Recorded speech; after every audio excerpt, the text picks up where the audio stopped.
Hello বন্ধুরা, আসসালামু আলাইকুম। আশা করি সবাই অনেক ভালো আছেন। সি প্রোগ্রামিং এর ভিডিও সিরিজে সবাইকে স্বাগতম। আজকে ভিডিওটিতে আমরা জানবো কিওয়ার্ড সম্পর্কে। সি প্রোগ্রামিং এ বা প্রোগ্রামিং ল্যাঙ্গুয়েজে কিওয়ার্ড বলতে কি বোঝায়? কিওয়ার্ড হলো নরমালি এমন কিছু শব্দ বা ওয়ার্ড যেগুলো সাধারণত একটা নির্দিষ্ট অর্থ বহন করে। ঠিক আছে? অর্থাৎ কিওয়ার্ড মানে হলো প্রোগ্রামিং এর ভাষায় এমন কিছু ওয়ার্ড যেগুলা নির্দিষ্ট একটা অর্থ বহন করবে এবং সেই কাজটা সম্পাদন করবে। ওকে? এখানে দেখেন কিওয়ার্ড হলো এমন কিছু ওয়ার্ড বা সংরক্ষিত শব্দ যা একটি নির্দিষ্ট অর্থ বহন করে এবং প্রোগ্রামে একটি নির্দিষ্ট কার্য সম্পাদন করে। সি প্রোগ্রামিং এ নরমালি 32টি কিওয়ার্ড আছে যেগুলা নির্দিষ্ট, যেমন অটো, এখানে double, int, struct, break, else, long, ঠিক আছে, সুইচ, কেস, এরকম প্রায় 32টি কিওয়ার্ড আছে যেগুলা প্রত্যেকটি ইন্ডিভিজুয়ালি এক একটা মিনিং এবং এক একটা কার্য সম্পাদন করে। ওকে ওকে দেখেন, এরপর হলো কিওয়ার্ড ব্যবহারের কিছু নিয়ম আছে। এগুলো হলো, যেমন কিওয়ার্ড কখনো ভেরিয়েবল বা চলকের নাম হিসেবে ব্যবহার করা হয় না।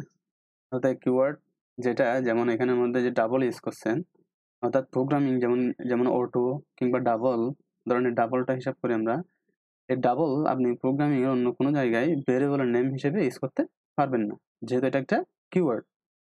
কেস, সবগুলো এখানের মধ্যে 32টা কিওয়ার্ড আছে আমার। এই 32টা কিওয়ার্ড এই প্রোগ্রামিং এর যে আপনি কোডিং লিখবেন, ওই কোডিং এর মধ্যে যে আপনার ভেরিয়েবলের প্রয়োজন হবে, ওই ভেরিয়েবলের নেমগুলো কখনো কিওয়ার্ড হতে পারবে না। ওকে? অর্থাৎ কিওয়ার্ড কখনো ভেরিয়েবল নেম হতে পারে না। ওকে, এরপরে কিওয়ার্ড সমূহ যে বর্ণগুলো ইউজ হয় কিওয়ার্ড লিখতে, সবগুলো বর্ণ সবসময় স্মল লেটার হবে। যেমন দেখেন এখানে সবগুলা বর্ণ আপনাকে অবশ্যই স্মল লেটারে লিখতে হবে, বা নিয়ম, অর্থাৎ কিওয়ার্ড সবসময় স্মল লেটারে লিখতে হয় সবগুলা বর্ণ। এরপরে যদি কখনো দুটি কিওয়ার্ড একসাথে ব্যবহার করতে হয়, যেমন লং ইন্ট, এভাবে আমাদের ইউজ করা লাগে যখন আমরা প্রোগ্রামিং করব, তখন হয়তো এই ব্যাপারগুলো জানবো। এখন জাস্ট মনে রাখি যে যদি আমার দুটি কিওয়ার্ড একসাথে ইউজ করতে হয়, তাহলে সেক্ষেত্রে দুটি কিওয়ার্ডের মাঝখানে আমার একটা ব্রেক দেওয়া লাগবে, একটা ফাঁকা স্থান থাকা লাগবে।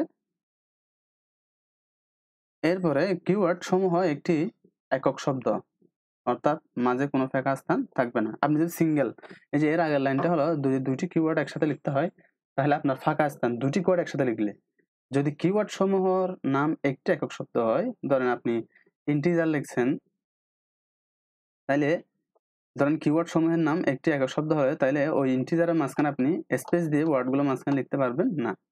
তাহলে দেখেন, এই ব্যবহারের নিয়মগুলো আমাদের অবশ্যই মাথায় রাখা লাগবে।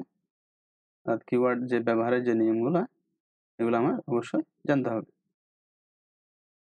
ওকে, তাহলে কিওয়ার্ডের মাঝখানে কোনো ফাঁকা স্থান থাকবে না।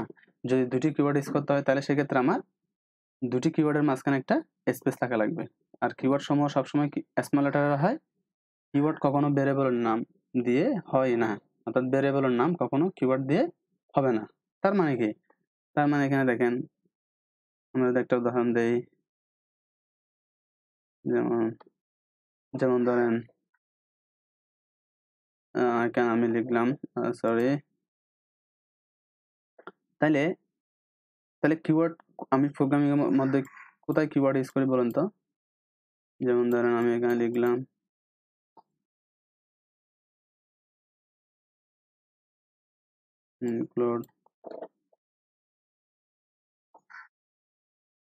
include stdio ইউজ করছি, stdio.h।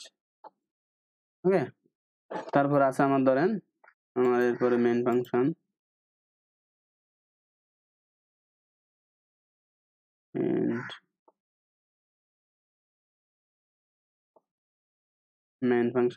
সেকেন্ড ব্র্যাকেট শুরু হলো,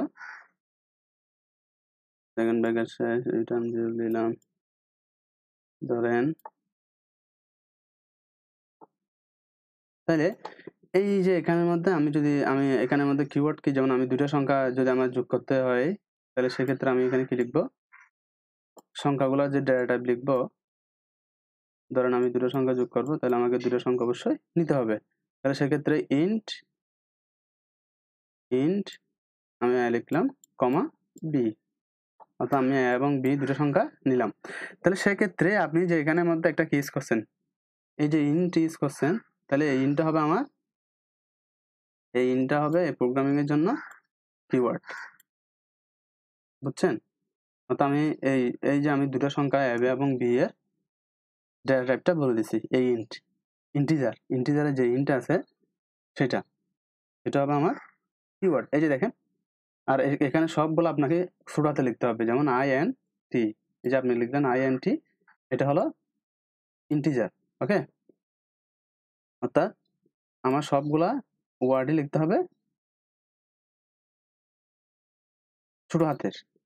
ওকে, আর ওয়ার্ডের মাঝখানে কোনো স্পেস রাখা যাবে না, বুঝছেন?